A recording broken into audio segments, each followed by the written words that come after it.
Welcome to the Butler Beat. I'm Scott Bridge. The College of Communication at Butler University, otherwise known as CCOM, presents the CCOM Symposium each year. The symposium addresses the theme Communication in Action. One of the speakers for this year's CCOM Symposium is distinguished for her leadership in investigative journalism, and she is my guest today. Susan Smith Richardson is the editor and publisher of the award-winning investigative news organization, The Chicago Reporter. Susan has a master's degree in public administration from Harvard. She's worked at the Chicago Tribune, the Texas Observer, and the Austin American-Statesman. Susan was also a research fellow at the University of Texas School of Law and a senior writer at the MacArthur Foundation. Susan Smith Richardson, welcome to the Butler Beat. Thank you. Thank you for having me. You made an announcement, or the Chicago Reporter made an announcement in September that after more than 40 years of publishing hard copies that you were going to be going online, that there would be one copy published on an annual basis, but otherwise the rest of the Chicago Reporter would have to be captured online. 6 months into this, how's it going? Well, it's going great. You know, I was nervous, I have to admit, about leaving the print publication. Our history goes back, as you said, 44 years. People were used to getting that publication at first every month, then later it was reduced to every other month, and then when I arrived, quarterly. So there was a process of, reducing the publication, but people were still used to it. And the Reporter's core identity was around that publication and those deep dive investigations that people were, looking forward to arriving in their mailboxes, right?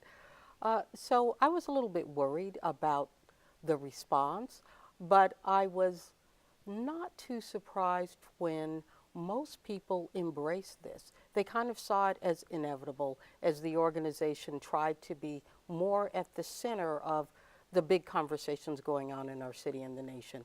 And I think what gave us a big assist, just to be really, really blunt, was everything that began to happen after Ferguson. Conversations and hashtags started to drive, political discourse. Hashtags like I can't breathe or, Black Lives Matter.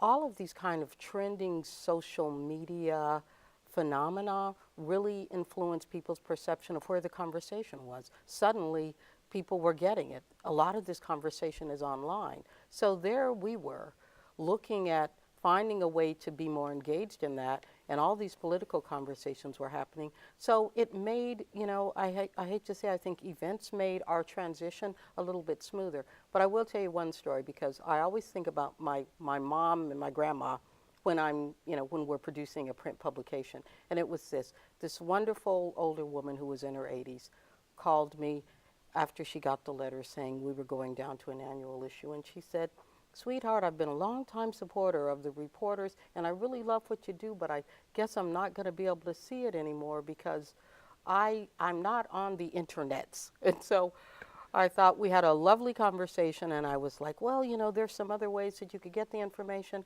but I have to tell you, that was the only call I got. I kept looking at my email and my voice message, and it was like I got all these girls. But I didn't feel like I was courageous. I simply thought that I was really going where the audiences are now. And even some older people who are online recognized how important it was. So there you have it. Not really a controversial decision at the end of the day. But you bring up an important point about the difference between having that hard copy and having access to the internet too. Yes. How are you doing that? Having the question of access and who can access our information. Right. I thought a lot about this, because one thoughtful response from someone who was very much, an advocate of, wait a minute, don't you have a digital divide? Mm-hmm. And I'm like, well, if you look at the Pew Research studies, and I'm not going to pull out my iPhone and insult everybody, but everybody's got one of those things. Mm-hmm. Now, what they're doing with it, whether they're using it for entertainment or whatever, but there's almost this omnipresent technology. Most of us are now, if you're a certain age, receiving information 24/7 through this mobile device. And so I didn't feel that we were going to be losing an audience by doing that, but more so gaining, because young people where our future audiences will be. And even I'm not a young person, but as a middle-aged person who certainly has evolved into using the technology, I didn't think we were losing at all. The distinction for me with the issues of, usage at home is that sure, there is an ongoing digital divide when you talk about that, but when you talk about portable technology, not so much. And that was my pushback conversation. The other thing too that's minor, but I think it's worth mentioning because we did think about this as well. Um, some people do probably access the internet through, I would say those with the absolute least through the public library system. And so we're still open there. But my biggest concern is that portable technology is such that I didn't think we were going to miss somebody for economic or class purposes. And then the concession was we need to have an annual issue because there are people who want to sit back, read it, enjoy this larger issue. I'm one of those folks too. Mm-hmm. On the Chicago Reporter's website, right there at the very top, an investigative news organization that focuses on race, poverty, and income equality. How is covering those issues different online versus print? Well, the biggest difference is that we can be more engaged in smaller pieces in real time. Mm-hmm. So when we had the magazine, we were exclusively doing these deeper dive investigations that could take 3 months plus 6 months to do. Online, we still do those, but we're more nimble. And that's kind of been my big word. We can be more nimble with the data, which is kind of part of our brand. So here's an example. The Chicago Housing Authority released or opened up its wait list for people who need vouchers as well as to live in the old kind of bricks and mortars public housing for the first time in years. Now, we would not have been able to do anything with that in terms of responding in a quick way to what that meant to Chicago if we were just a magazine, because we wouldn't have focused resources on let's respond to and provide context for some bigger issues as they happen. So what we did with that story was pull data that probably would have made it into a longer investigation exclusively, looked at how many people were actually applying, and then compared that to the population of the city, and provided a short contextual piece off of this is how many people have applied.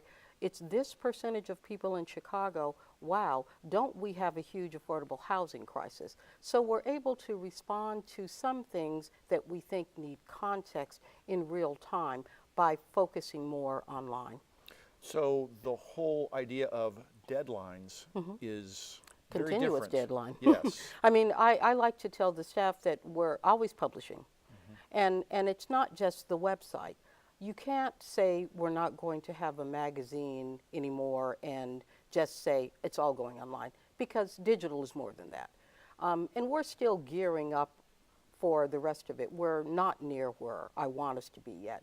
So we're not just online. We are always publishing on Facebook or Twitter. And I view those as part of our continuous, publication mentality. If we don't have a story online, we've got a post on Facebook, which is either a short post that could be a photo that our photographers have taken, or a short video that we've made that we don't choose to put online, but we promote on Facebook, or we could simply curate other people's content. But the idea is that our social media channels are a way for us to, one, constantly communicate information that we think, based on our frame of race, poverty, and income inequality, is important to our audience and that our audience wants to see and that we hope no one else is providing.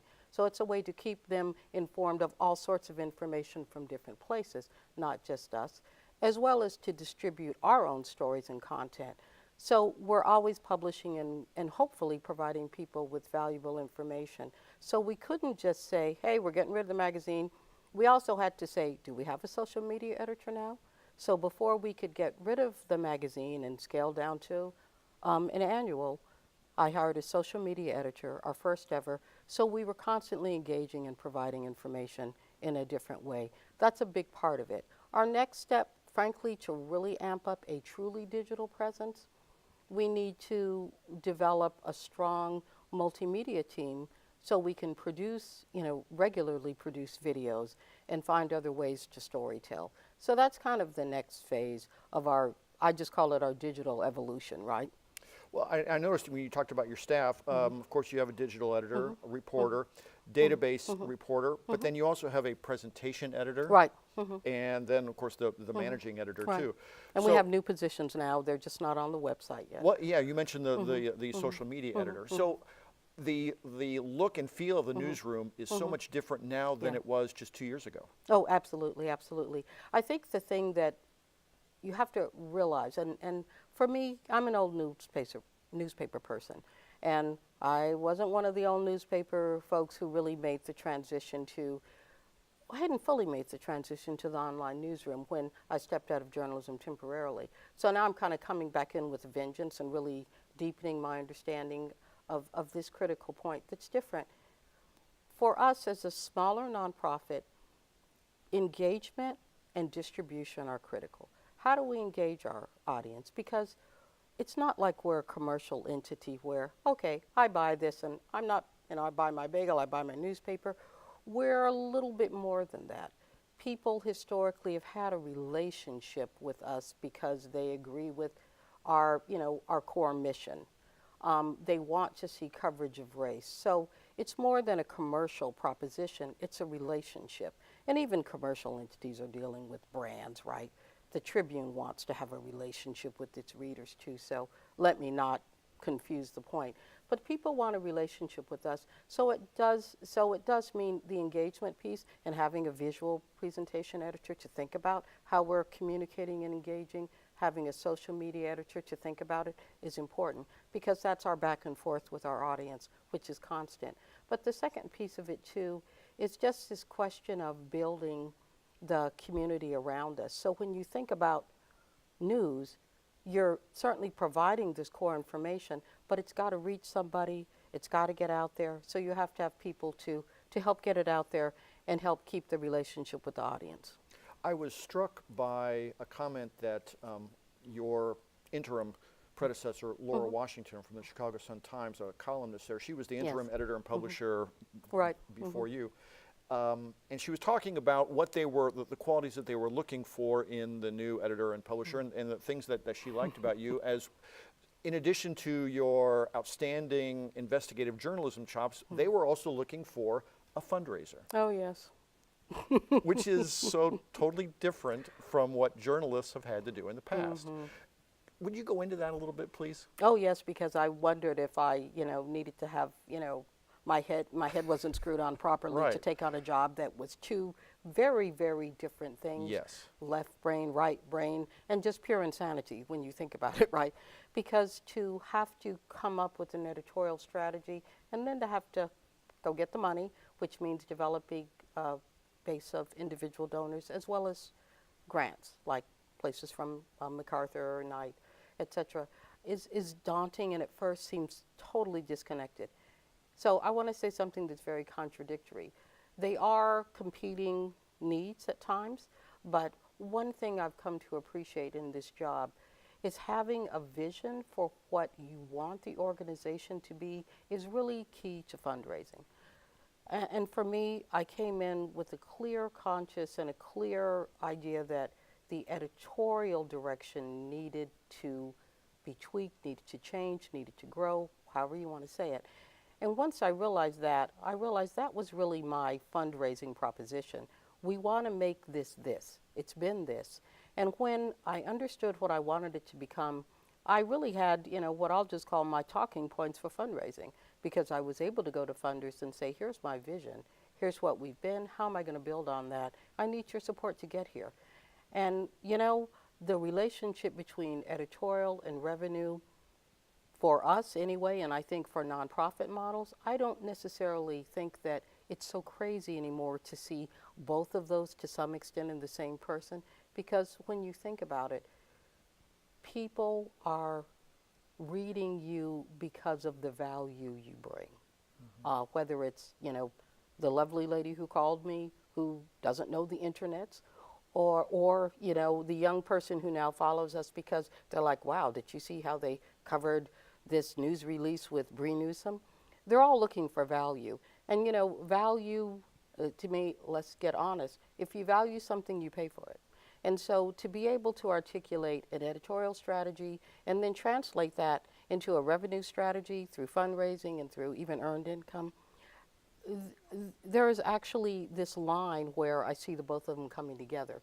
The thing you don't want, and I would never do because of the respect for the editorial, nor have I ever been asked to do this, is to change the editorial strategy because I can't get money.